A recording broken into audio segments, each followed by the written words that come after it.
Я так думаю, что он меня не увидит, и часа не тронутся. То есть по прямой первый сигнал. Потому что если бы я бежала равносильно ему, я бы хотя бы голосом кричала. Так, что я буду кричать, это будет хорошо.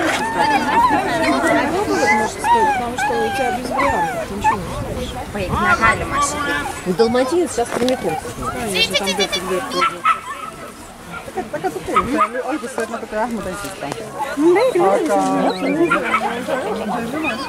Дима тоже.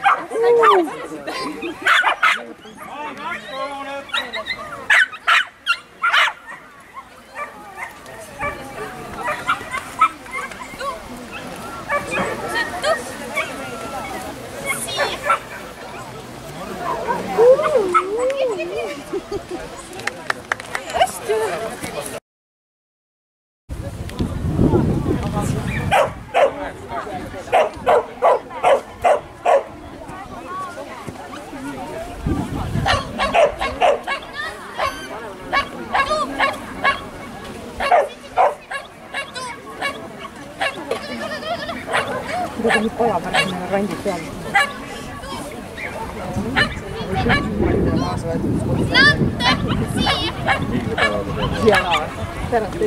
Ma che grazie che non mi dico tu la cosa allora.